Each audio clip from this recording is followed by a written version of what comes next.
Perhatikan kalimatnya, di sini berubah. Wa idza qala al-'abdu iyyaka na'budu wa iyyaka nasta'in. Dan ketika hambaku berkata iyyaka na'budu, ya Allah, sekarang kami ibadah. Ibadah yang dimaksudkan salat di situ. Na'budu itu implementasi dari perintah. Perintahnya apa? U'bud. Di Quran surah ke-20 ayat 14, itu perintahnya. Innani anallah la ilaha illa ana fa'budni. Saya Allah, gak ada Tuhan selain saya, sembah saya. U'budni, sembah saya. Lalu kita katakan, saya menyembahmu ya Allah. Iyyaka na'budu. Begitu kita mengatakan iyyaka na'budu, kata Allah wasta'inu, minta sekarang. Kita katakan wa iyyaka nasta'in. Ketika Anda, saya, kita mengatakan iyyaka na'budu wa iyyaka nasta'in, lihat hadis kutsinya. Hadza baini wa baina abdi, hadza baini wa baina abdi wa li abdi ma sa'al. Ini perjanjian antara aku dengan hambaku. Kalau hambaku benar salatnya, sampai detik ini saja, apapun yang dia minta, sepanjang dia butuhkan, aku akan berikan. Belum khudu dan dhillu, belum ruku sampai dengan sujud, baru berdiri.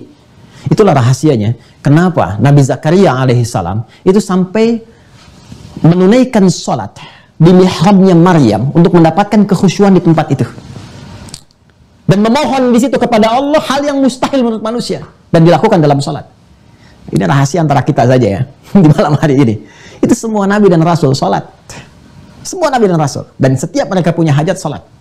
Nabi Musa salat, Quran surah ke-20 ayat 14. Nabi Isa, Yesus Mesias salat, Quran surah ke-19 ayat 31. Wa ja'alni mubarakan aina ma kuntu wa awsani bis shalah. Nabi Ismail salat dan meminta keluarganya salat, Quran surah 19 ayat 55. Wa kana ya'muru ahlahu bis shalah.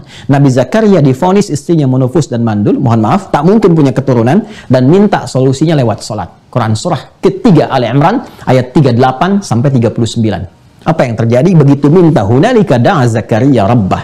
Di mihrabnya Maryam, Zakaria berusaha menunaikan salat, mendapatkan keberkahan dan kehusyuan di dalamnya. Apa yang terjadi? Qala rabbi habli min ladunka dzurriyyatan thayyibah innaka sami'ud du'a. Ya Allah, mereka mengatakan semua aku nggak mungkin punya keturunan. Maka aku memohon kepadamu yang tidak punya batas dalam pemberian. Al-Asmaul Husna. Sifat Wahhab, habli. Berikan kepadaku ya Allah darimu yang tidak punya batas dalam pemberian.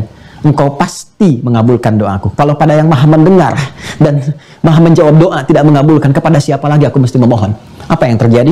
Perhatikan jawabannya di ayat 39. Fanadathul malaikatu wa huwa qa'imun yusalli fil mihrab. Turun malaikat langsung membawa informasi, menyeru, menyampaikan doamu dikabulkan. Sedangkan beliau masih berdiri dalam sholat, belum selesai sholatnya. Anda bayangkan. Jadi kekhusyuan dalam sholat itu, dahsyatnya khusyuk, kita meminta dalam berdiri saja, itu bisa dikabulkan walaupun sholatnya belum selesai. Ya, Annallaha yubasyiruka bi Yahya. Allah kasih kabar, kamu akan punya anak, namanya Yahya. Langsung dikasih oleh Allah namanya. Ya, yang mustahil menurut manusia, lahir dari rahim seorang perempuan, yang divonis monopos dan mandul, bayi yang hidup, kata Allah, jadi dan hidup dia. Yang paling dahsyat terjadinya saat berdiri dalam sholat. Beliau Nabi, Rasul, minta kepada Allah, berdiri dalam sholat dikabulkan. Umatnya Nabi Muhammad mendapatkan keberkahan dari kemuliaan nabinya, ketakwaannya, kemuliaannya, pancarannya sampai ke kita. Azizun alaihi ma'anittum, harisun alaikum bil mu'minina raufur rahim. Bil mu'minina raufur rahim. Memohon kepada Allah untuk umatnya. Apa yang terjadi? Nabi Zakaria sholat minta dikabulkan. Umat Nabi Muhammad dibuka, dilapangkan oleh Allah 5 kali dalam sehari. Yang pokoknya 17 kali kita minta. Minta apa? Bukankah saat berdiri kita mengatakan iyyaka na'budu wa iyyaka nasta'in? Ini kalau khusyuk terjawab. Tapi kata Allah nggak mudah untuk mendapatkan ini. Wa innaha lakabiratun illa 'alal khashiyin. Kecuali bagi orang khusyuk. Khusyuk dapat bonus. Selain ada pancaran tadi, doa cepat dikabulkan. Nah, bagaimana cara mendapatkan khusyuk ini ya Allah? Kata Allah nggak mudah. Nggak mudah. Karena saat yang bersamaan nanti ada setan yang menggoda. Ya, setan nggak pengen, Pak. Setan sedang mengajukan proposal kepada Allah untuk menunjukkan kesombongannya. Aku lebih hebat dibandingkan dengan Adam. Quran surah ke-7 ayat 12. Kan? Ana khairum minhu khalaqtani min narin wa khalaqtahu min tin. Qala ma mana'aka alla tasjud idza amartuk? Qala ana khairum minhu khalaqtani min narin wa khalaqtahu min tin. Dia ingin buktikan dia lebih hebat dibandingkan dengan Adam. Dia mengajukan proposal, ingat ini agak ilmiah tapi dalam ya, dan cepat. Dia mengajukan permohonan kepada Allah supaya ikut serta ke tempat Adam berdinas, bertugas di muka bumi ini, dan mengajukan kepada Allah supaya diberikan peluang menggoda di bagian fujur ini. Itu Quran surah keempat ayat 118. La'anahullah wa qala la'attakhidanna min ibadika nasiban mafruḍa. Dia berkata, berikan kesempatan aku untuk membuktikan kehebatanku dengan cara apa? Memanfaatkan bagian yang ini. Katalisnya takwa itu dia jadikan berdiri sendiri, supaya tidak mengkatalis ke takwa dan berdiri sendiri. Ini kan lawannya nih. Tadi masih ingat, di sini ada jujur, di sini ada dusta, di sini ada sabar, di sini ada marah, di sini ada tawadu, di sini ada sombong. Nah, harusnya ke sini fungsinya sebagai katalis mempercepat. Tapi dia putus jalur ini, dia berikan was-was ke sini. Ya, dia berikan was-was supaya berdiri sendiri. Kalau dia berdiri sendiri, tidak mensupport ini, menekan takwa, naik fujur, ini yang menjadikan nafas ini terkontaminasi oleh sifat-sifat negatif. Ada elektron di sini, gebar nih. Ya, ini yang mempengaruhi ini, sehingga pancaran dari nafas bahasa kita ini nafsu, memancarkan sifat-sifat buruk yang tadinya bagus jadi buruk karena was-was setan. Ini yang dimaksud Quran surah ke-12 Yusuf di ayat 53. Wa ma ubarri'u nafsi innan nafsa la ammaratum bisu. Kita nggak bisa menjadikan diri kita suci karena di dalamnya ada apa? Ada fujur yang diberikan was-was oleh setan. Kan? Dan kalau sudah berdiri sendiri dia memerintahkan kepada keburukan. Su itu buruk.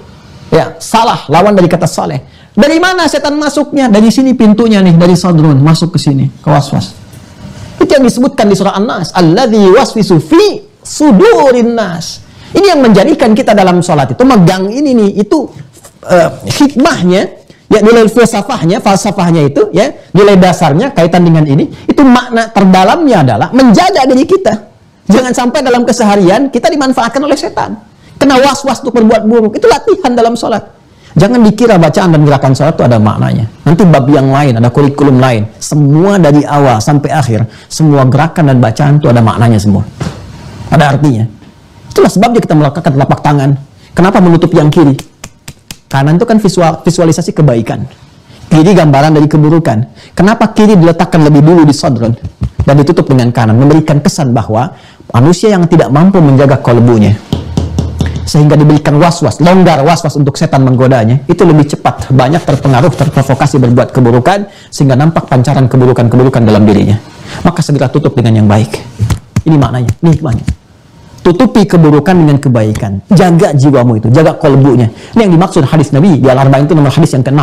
Wa inna fil jasadi mudghatan, ala wa inna fil jasadi mudghatan idza salaha al-jasadu kullu wa idza fasadat fasada al-jasadu kullu ala wa hiyal qalbu.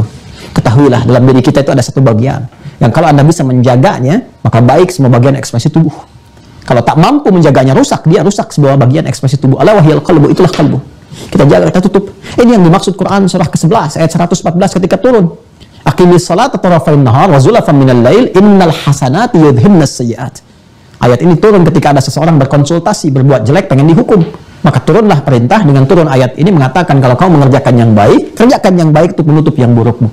Taubat, ya ciri khas diterimanya taubat, kerjakan yang baik. Yang baik maka yang buruk akan tanggal. Ini yang dimaksudkan tutup yang kiri dengan yang kanan, jaga sadrunmu. Alladzi yuwaswisu fi sudurin nas. Ini ilmunya agak dalam ya. Jadi tapi saya harus agak cepat untuk menyampaikan ini. Dan menariknya kalau kita kaji lebih dalam, ini takwa disebutkan 115 kali, derivasi di Al-Quran. Turunan ini yang jadi nafsu disebutkan 115 kali. Malaikat mensupport takwa disebutkan 88 kali dalam Al-Quran. Setan memberikan was-was disebutkan 88 kali dalam Al-Quran.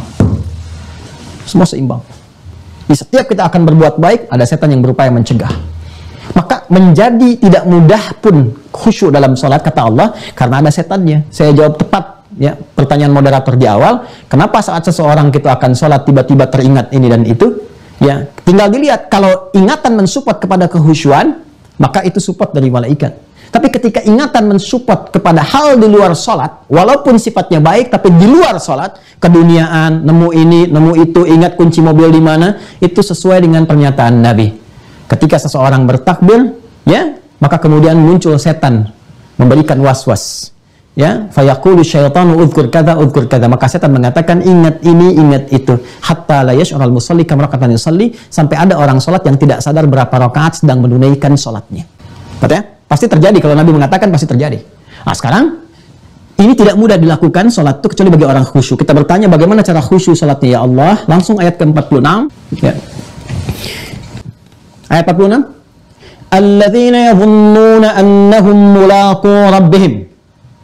Orang khusyuk itu adalah orang yang saat akan mulai sholat. Ternyata khusyuk dimulai sebelum sholat persiapannya. Ada pra sholat. Khusyuk itu dimulai sebelum sholat, pra sholat. Alladzina yadhunnuna annahum mulaqu rabbihim, yaitu orang-orang semua tanpa kecuali, laki-laki, perempuan dan sebagainya, pakai alladzina. Yadhunnuna annahum mulaqu rabbihim, orang-orang yang menyadari bahwa dalam salat itu dia akan menghadap kepada Rabbnya. Awas. Ya, ini bahasanya singkat tapi dalam. Jadi orang khusyuk itu kelihatan, kata Al-Quran, sebelum sholat dia menyadari sepenuhnya, merasakan ini akan menghadap Allah. Ingat ya, kalau disebutkan Allah berarti itu nama yang mencakup semua sifat dan keagungannya, Al-Asma'ul Husna, ya, Ar-Rahman, Ar-Rahim, Al-Malik, Al-Jabbar dan seterusnya, semuanya itu dicakup dengan satu nama, Allah. Di Quran surah ke-17 ayat 110, Qulid Allah awid Ar-Rahman ayyamma tad'u falahul asma'ul husna, ya, walillahil asma'ul husna. Itu kalau sudah disebutkan Allah, semua nama-nama tadi tercakup di dalamnya. Yang mau saya ilustrasikan begini, Anda ketemu orang public figure siapapun yang punya sifat kebaikan, mulia, ilmunya luas dan sebagainya, bukankah ketika ada undangan Anda siap-siap begitu rupa, tampilan dibaguskan, diperbaiki dan sebagainya? Nah, ini yang mengundang kita yang maha segalanya, yang menciptakan sosok itu. Karena itu, ketika ada panggilan Allahu Akbar, kalimat Allah disebutkan, wajilat qulubuhum, seharusnya yang hadir dalam jiwa kita itu semua sifat kemuliaan tadi. Ini yang manggil yang maha besar, yang maha mulia, yang maha agung, yang menawarkan solusi, yang ngasih semua hal kebaikan kepada kita. Ini manggil kita sekarang, hadirkan makna itu. Jadi bukan sekedar mendengar Allahu Akbar, tiba salat, bukan. Ya, kalau mau khusyuk, kata Allah, rasakan ini. Kita dipanggil oleh satu zat, Rabbul Izzah, yang memiliki semua sifat-sifat keagungan. Ya, dan laisa kamitslihi syai', enggak ada yang serupa. Manusia itu masih kecil, ciptaan kok. Ya, kenapa Anda dipanggil pejabat tertinggi dalam kehidupan sosial kita atau di negara kita, bersiap-siap dengan hebat dan bagus? Sekarang yang mewafatkan pemimpin itu, yang mewafatkan orang kaya itu, yang mewafatkan ulama itu, manggil kita. Ya, makanya orang-orang khusyuk kelihatan. Ya, nampak, kata Allah, persiapannya ada di Quran surah ke-7. Dijawab di Quran surah ke-7 ayat 31. Quran surah 7 ayat 31. Apa persiapan orang ini? Ya bani Adama, hei semua anak cucu Adam, khudhu zinatakum 'inda kulli masjid. Ketika panggilan di masjid sudah disampaikan, Allahu Akbar, ini tafsir cepatnya ya. Tafsir cepatnya ya. Ketika panggilan di masjid sudah disampaikan, maka kenakan semua pakaian terbaikmu, terindahmu. Karena ternyata Masya Allah, orang khusyuk itu kelihatan, dari pakaiannya kelihatan. Mohon izin ya Pak ya, Ibu, kita berlatih. Kalau nggak percaya silakan. Anda tunaikan, jangankan yang fardu, yang sunnah saja. Lihat dari pakaian. Kalau cuma mengenakan kaos, dari kaos olahraga dipakai untuk menunaikan sholat misalnya, sementara ada pakaian yang lebih bagus, yang lain yang lebih layak gitu, kenakan aja kaos oblong, tutup aurat aja, dan sebagainya. Lihat bagaimana perasaan dan suasana sholat yang ditunaikan. Akan beda rasanya dengan kita menyiapkan baju terbaik. Bukan mewah ya, tapi yang terbaik yang bisa kita dapatkan dari harta yang paling halal. Mukena yang terbaik, yang paling bagus, baju yang terbaik, gunakan wewangian yang paling indah dan sebagainya. Itu mengantarkan mukaddimah pertama pada kehusyuan. Kata Allah, kelihatan serius nih. Anda kalau menerima tamu nggak serius, pakaian nggak nyaman dan sebagainya, Anda kan malas menerima. Ya, di mana logika kita saat menghadap Allah? Kenapa nggak digunakan itu? Ya, dunia itu pandai sekali, logikanya tajam, akalnya sehat, tapi imannya sakit gitu. Tapi ketika menghadap Allah, kenapa akalnya jadi nggak sehat? Sekarang kan lagi musim akal sehat itu. Ya, kenapa akal sehatnya hanya dipakai untuk dunia saja? Untuk urusan akhiratnya kenapa nggak dipakai? Anda menghadap duniawi, tampilan bagus, menghadap Allah pencipta Anda, dan Anda di situ memohon, meminta, butuh kita. Kenapa kata Allah tampilannya biasa-biasa saja?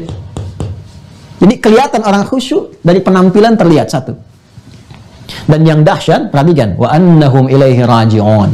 Wa annahum ilaihi raji'un. Allahu Akbar. Dan mereka menyadari ya, bahwa boleh jadi ini sudah agak malam nih kalau mendengar kalimat raji'un, artinya apa tuh? Kita asosiasinya langsung kepada meninggal kan? Wafat. Ya, innalillahi wa inna ilaihi raji'un. Ya, si fulan dipanggil Allah, apa artinya? Biasanya orang memahaminya meninggal kan? Nah, bukankah kita dipanggil Allah dalam sholat? Dipanggil nih, suara muadzin kan manggil kita tuh. Ya, hakikatnya panggilan dari Allah kan? Kata Allah tuh begini, kamu tuh saya panggil sekarang untuk menghamba, saya berikan solusi dari persoalanmu. Tapi boleh jadi panggilan itu panggilan terakhir dari kehidupanmu. Step yang kedua, kalau Anda ingin merasakan kekhusyuan dalam sholat, setelah kenakan pakaian terbaik, wudhu dengan sempurna, Quran surah ke-5 ayat yang ke-6. Ya ayyuhalladzina amanu, orang-orang beriman, konfirmasi ini. Ya, idza qumtum ilas shalah, kalau kamu ingin tunaikan salat dengan sempurna, mulai dengan berwudu. Sempurnakan wudu semua. Wudunya sudah sempurna, kenakan pakaian yang baik. Kenapa? Menghadap Allah. Dan boleh jadi, kata Allah, saat menghadap itu, mungkin itu ajalmu. Mungkin kamu meninggal. Jadi step yang kedua, setelah kita berwudu dengan sempurna, kenakan pakaian yang baik, menghadap ke arah kiblat, ya dengan cepat. Hadis Muslim nomor hadis 397, Al-Bukhari nomor hadis 757 dari sahabat Abu Hurairah. Itu tinggal dikonfirmasi, sudah saya cek, ya. Nanti tentang kisah Khalad bin Rafi' Az-Zuraiki yang diajarkan asbighul wudu, idza qumta ila shalah, sempurnakan wudu, famastaqbilul qiblah, menghadap ke arah kiblat, dimulai salat. Sebelum dimulai itu, rasakan, boleh jadi itu salat terakhir yang kita tunaikan dan mengantarkan kita kepada Allah di ujung kehidupan kita. Itu yang menjadikan Nabi sebelum salat pernah memberikan isyarat dan mengatakan, "Shallu shalatal muwadda'." Ya, jamaah sekalian, salatlah kita semua dan rasakan, mungkin ini sholat perpisahan kita dengan kehidupan kita. Jadikan sebagai sholat bagian dari perpisahan kita. Jadi begitu Anda menghadirkan suasana, ini saya menghadap. Kemudian ketika menghadap itu merasakan, bagaimana kalau wafat saat sholat ini. Sementara Anda merasakan masih banyak salah. Makanya ngaku kan ketika takbir, Allahu Akbar. Terus Anda katakan apa? Allahumma ba'in baini wa baina khatayaya. Khatayaya itu jamak dari kata khati'ah. Jamannya khotoya, ya kecilnya ngaku. Maka kalau bahasa bebasnya begini, ya Allah, hamba mengakui saat menghadap ini punya banyak dosa.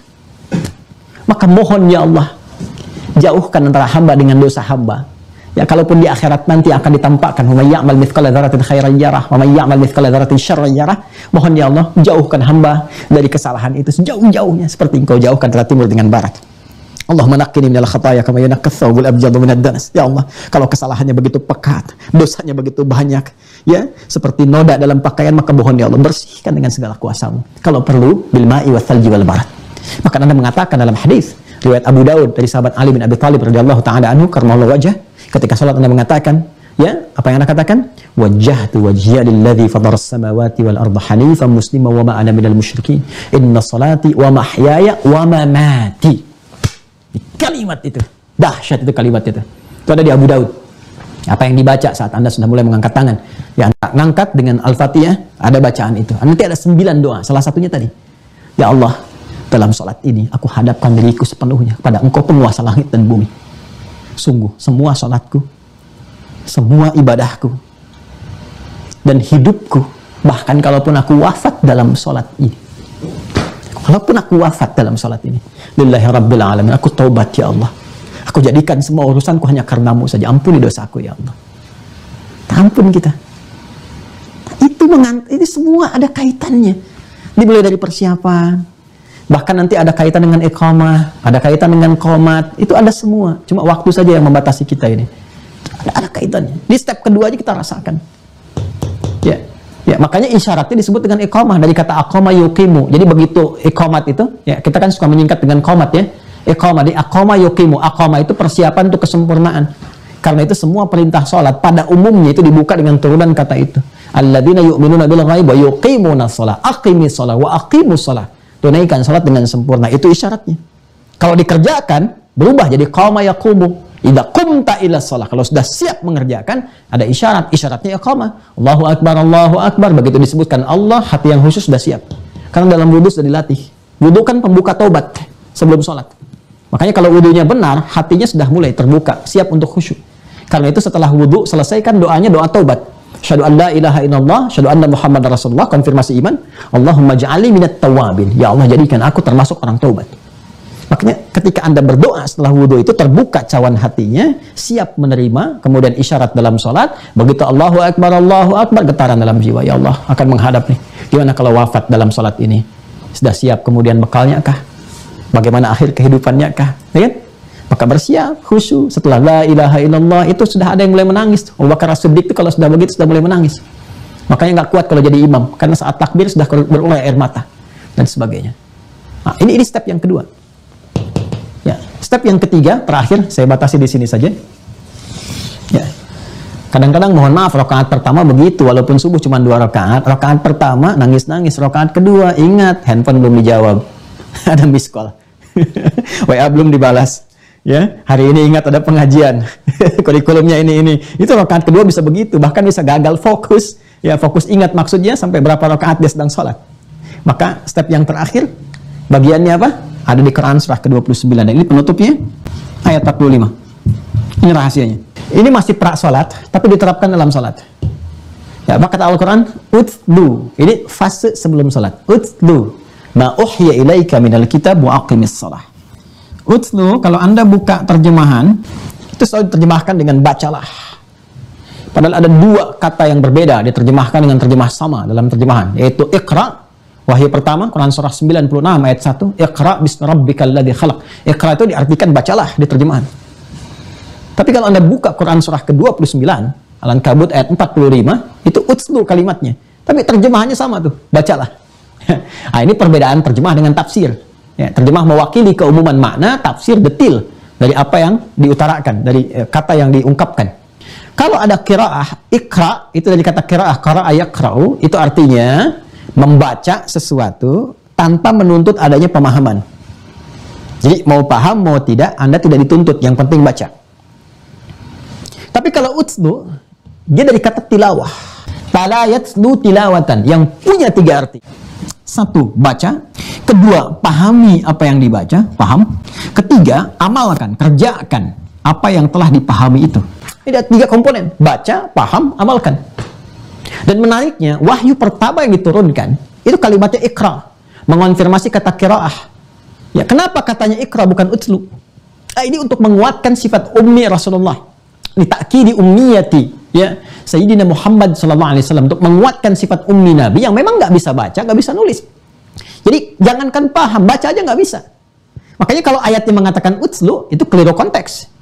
Ya, karena itu Allah menegaskan sifat umminya Nabi, ikra, karena Nabi itu jangankan paham, baca pun nggak mampu. Ya, makanya ikra. Tapi setelah dibimbing oleh malaikat, diberikan kekuatan dalam jiwanya, dilapangkan, diberikan kekuatan untuk mendapatkan Quran dengan cepat. Quran surah 75 ayat 16 sampai 18 itu kan terkumpul 12 tahun tuh. Ya, 3 tahun pendahuluan, kemudian 10 tahun mulai bertahap di Mekah itu. Pada tahun yang ke-9, artinya 12 tahun, 9 tambah 3, 12. Kan dakwah terbuka 10 tahun.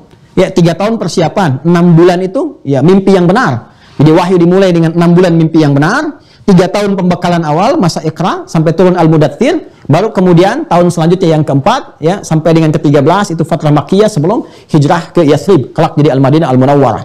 Nanti setelah berjalan tuh ya selama 12 tahun pembekalan itu, turunlah kemudian perintah untuk menunaikan salat dengan Isra Mi'raj itu turun. Dan menariknya, ketika diperintahkan menunaikan sholat itu kalimatnya berubah dari ikra menjadi utslu. Memberikan sebuah kesan yang berbeda. Sebelum sholat ditunaikan, kan sudah diajarkan oleh malaikat. Disampaikan, begini caranya Muhammad SAW, disampaikan, turun ayatnya dijelaskan. Nah, dikonfirmasi kepada kita, diperintahkan oleh Allah. Yang diperintahkan Nabi, tapi sejatinya itu untuk kita. Utslu ma uhya ilaika minal kitab. Ya, Muhammad SAW jelaskan kepada umatmu. Kalau untuk konteks Nabi Muhammad, baca dulu, pahami dulu seperti Jibril mengajarkan kepadamu, ya, tentang tata cara sholat itu, seperti yang ditunjukkan dalam Al-Quran. Ya, Nabi dibimbing oleh malaikat, begini cara takbirnya, sampai dengan salamnya. Setelah paham semuanya, wa aqimis sholat, tunaikan sholat, pakai alif lam sekali lagi. Lihat ayatnya, pakai alif lam. Tunaikan sholat dengan cara seperti yang diajarkan itu aturannya. Seperti ketentuan itu. Innas sholata, pakai alif lam lagi, sungguh sholat yang dikerjakan sesuai aturannya itu, sesuai ketentuannya itu yang menjadikan kita mendapatkan feedback, manfaat baik dari sholat. Tanha anil fahsyai wal munkar. Nah, ini kemudian yang menjadikan Nabi mengonfirmasi kepada kita, mengajarkan kembali dan memahamkan. Makanya perkara sholat ini ketat. Zaman Nabi itu kejadian di awal hijrah ke Yathrib, ya, kelak jadi Al-Madinah Al-Munawwarah, Nabi masuk tuh ke Masjid Nabawi, yang sekarang disebut Masjid Nabawi. Itu ada di kisahnya di Al-Bukhari. Al-Bukhari, nomor hadis 757. Di hadis Muslim dikonfirmasi dengan redaksi yang sama. Nomor hadis 397. Ini insya Allah sama. Ya, saya sudah sering mengajarkan ya. Kisahnya, rawinya sahabat Abu Hurairah. Sahabat Abu Hurairah. Orang yang mengalami tentang pendidikan ini namanya Khalad bin Rafi' Az-Zuraiqi. Khalad bin Rafi'. Di bagian terakhir kita, Az-Zuraiqi. Nabi masuk ke masjid. Dakhalan Nabi SAW al-masjidah. Nabi masuk SAW ke masjid. Fadakhala rajulun. Maka di belakangnya, ya, ngintil, ngikut. Ya, laki-laki masuk.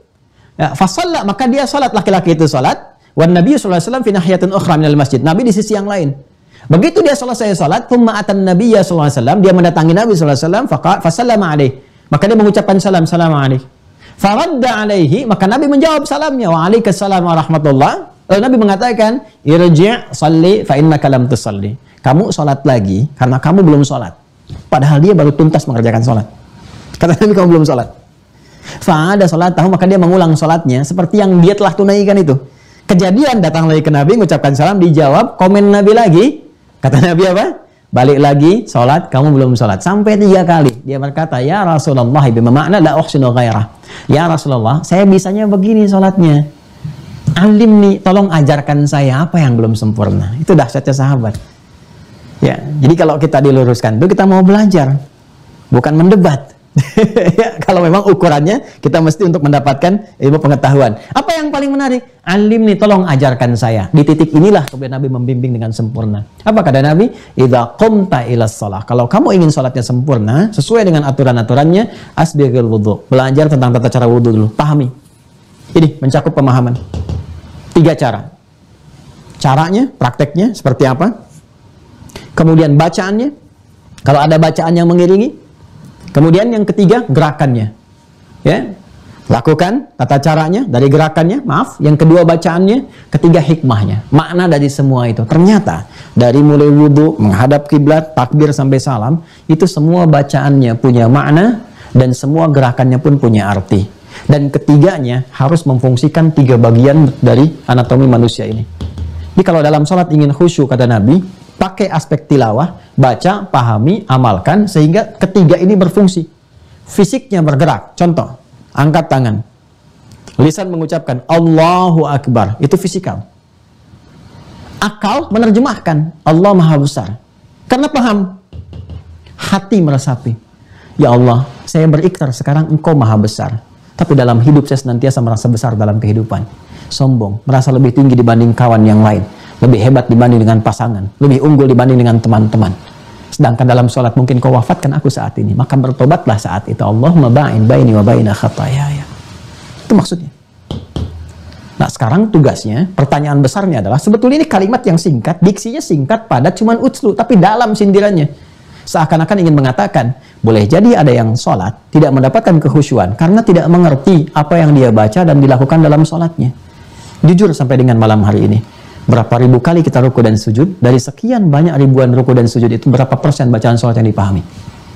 Jangan-jangan tidak mengerti apa yang diucapkan, tidak paham apa yang diungkapkan dalam ruku. Bagaimana kita bisa mendapatkan kekhusyuan kalau tidak mengetahui dan tidak paham apa yang dilakukan? Bukankah untuk dunia saja kita melakukan, ya mohon maaf, ada training, ada pendidikan, dari mulai TK sampai luar biasa, S1, S2, S3, ada seminar, stadium general, hanya untuk melahirkan sesuatu karya duniawi yang sifatnya sementara. Kenapa untuk yang sifatnya abadi kita tidak harus menghadirkan semua makna tadi? Ya, seharusnya lebih effort kita kepada sholat ini dibandingkan dengan turunan-turunan dunia. Karena ternyata kesuksesan dunia pun sumbernya berasal dari kehusyuan ini.